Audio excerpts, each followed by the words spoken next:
Silence, a fable by Edgar Allan Poe. The mountain pinnacles slumber. Valleys, crags, and caves are silent. Listen to me, said the demon as he placed his hand upon my head. The region of which I speak is a dreary region in Libya by the borders of the river Zaire, and there is no quiet there nor silence. The waters of the river have a saffron and sickly hue, and they flow not onwards to the sea, but palpitate forever and forever beneath the red eye of the sun, with a tumultuous and convulsive motion. For many miles on either side of the river's oozy bed is a pale desert of gigantic water lilies. They sigh one unto the other in that solitude, and stretch towards the heaven their long and ghastly necks, and nod to and fro their everlasting heads. And there is an indistinct murmur which cometh out from among them like the rushing of subterrene water, and they sigh one unto the other. But there is a boundary to their realm, the boundary of the dark, horrible, lofty forest. There, like the waves about the Hebrides, the low underwood is agitated continually, but there is no wind throughout the heaven, and the tall primeval trees rock eternally hither and thither with a crashing and mighty sound. And from their high summits, one by one, drop everlasting dews, and at the roots, strange poisonous flowers lie writhing in perturbed slumber, and overhead, with a rustling and loud noise, the gray clouds rush westwardly forever until they roll, a cataract, over the fiery wall of the horizon. But there is no wind throughout the heaven, and by the shores of the river Zaire there is neither quiet nor silence. It was night and the rain fell, and falling it was rain, but having fallen it was blood. And I stood in the morass among the tall, and the rain fell upon my head, and the lilies sighed one unto the other in the solemnity of their desolation. And all at once the moon arose through the thin ghastly mist, and was crimson in color, and mine eyes fell upon a huge grey rock which stood by the shore of the river, and was lighted by the light of the moon. And the rock was grey and ghastly and tall, and the rock was grey. Upon its front were characters engraven in the stone, and I walked through the morass of water lilies until I came close unto the shore, that I might read the characters upon the stone.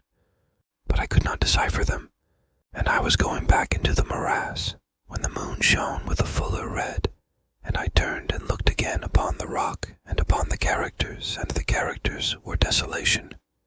And I looked upwards, and there stood a man upon the summit of the rock, and I hid myself among the water lilies that I might discover the actions of the man.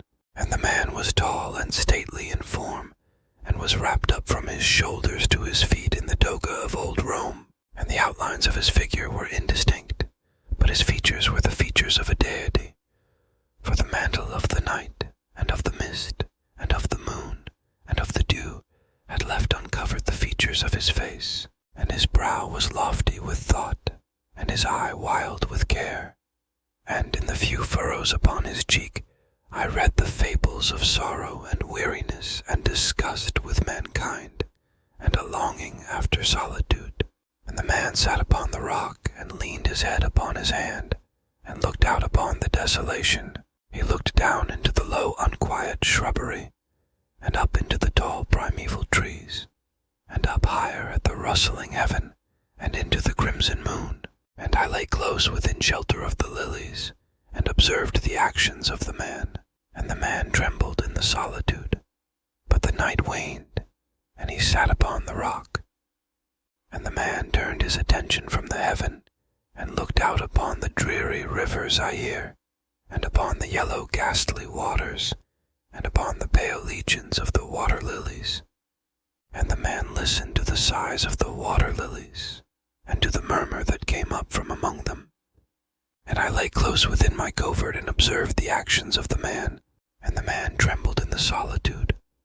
But the night waned, and he sat upon the rock. Then I went down into the recesses of the morass, and waited afar in among the wilderness of the lilies, and called unto the hippopotami which dwelt among the fens in the recesses of the morass. And the hippopotami heard my call, and came with the behemoth unto the foot of the rock, and roared loudly and fearfully beneath the moon. And I lay close within my covert, and observed the actions of the man. and the man trembled in the solitude. But the night waned, and he sat upon the rock.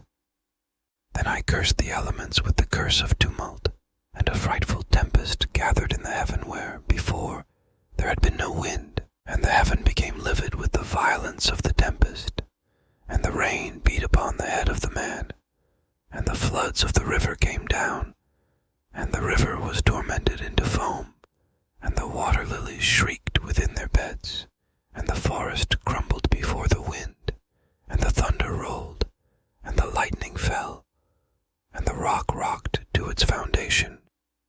And I lay close within my covert and observed the actions of the man, and the man trembled in the solitude. But the night waned, and he sat upon the rock. Then I grew angry and cursed, with the curse of silence, the river and the lilies and the wind and the forest, and the heaven and the thunder and the sighs of the water lilies. And they became accursed, and were still, and the moon ceased to totter up its pathway to heaven, and the thunder died away, and the lightning did not flash, and the clouds hung motionless, and the waters sunk to their level and remained, and the trees ceased to rock, and the water lilies sighed no more, and the murmur was heard no longer from among them, nor any shadow of sound throughout the vast illimitable desert. And I looked upon the characters of the rock, and they were changed, and the characters were silence, and mine eyes fell upon the countenance of the man, and his countenance was wan with terror, and, hurriedly, he raised his head from his hand, and stood forth upon the rock and listened, but there was no voice throughout the vast illimitable desert, and the characters upon the rock were silence. And the man shuddered and turned his face away and fled afar off in haste, so that I beheld him no more. Now there are fine tales in the volumes of the Magi, in the iron-bound, melancholy volumes of the Magi. Therein, I say, are glorious histories of the heaven and of the earth, and of the mighty sea, and of the genii that overrule the sea, and the earth, and the lofty heaven. There was much lore too in the sayings which were said by the Sibyls, and holy, holy things were heard of old by the dim leaves that trembled around Dodona. But, as Allah liveth, that fable which the demon told me as he sat by my side in the shadow of the tomb, I hold to be the most wonderful of all. And as the demon made an end of his story, he fell back within the cavity of the tomb and laughed. And I could not laugh with the demon, and he cursed me because I could not laugh. And the lynx which dwelleth forever in the tomb came out therefrom, and lay down at the feet of the demon, and looked at him steadily in the face.